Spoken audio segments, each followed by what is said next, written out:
semuanya, selamat datang di podcast Suara Muda Nusantara.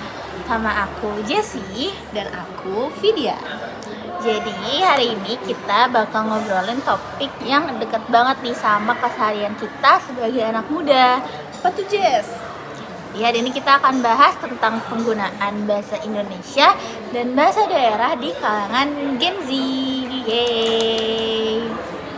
Nah, gini Fit, kalau dipikir-pikir ya, akhir-akhir ini tuh anak muda lebih sering ngomongnya pakai campuran bahasa.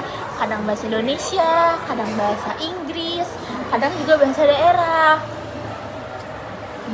Bener banget tuh Jess.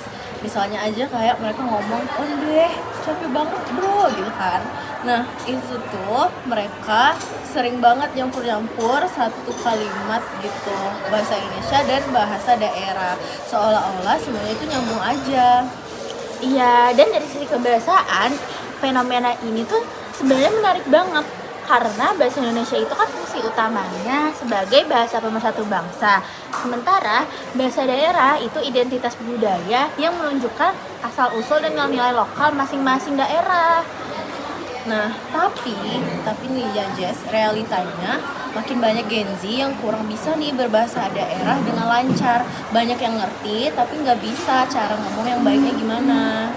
Betul banget Fit, salah satu alasannya itu karena lingkungan keluarga dan pendidikan sekarang ini lebih banyak pakai bahasa Indonesia, apalagi contohnya di kota-kota besar.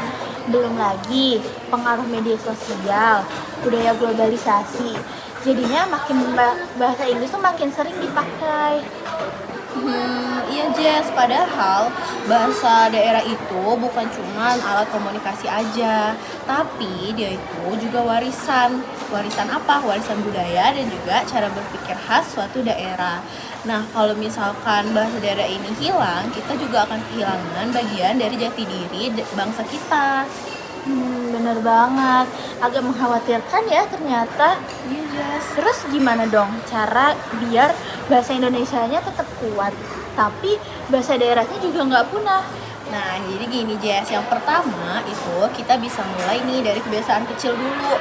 Contohnya kayak kalau misalkan di rumah kita bisa pakai bahasa daerah dulu untuk ngobrol sama keluarga.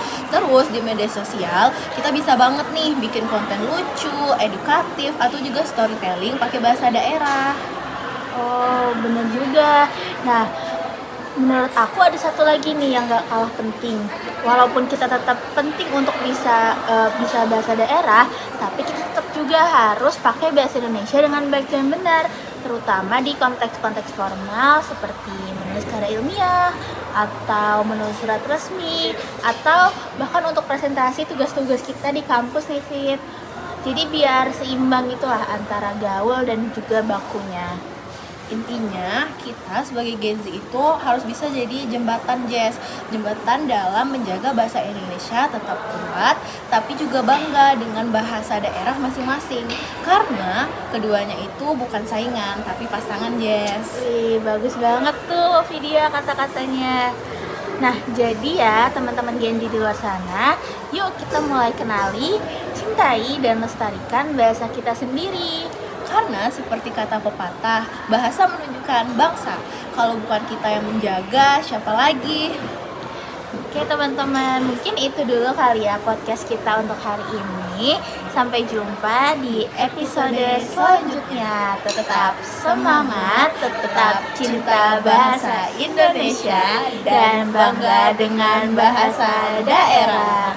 Sampai jumpa teman-teman.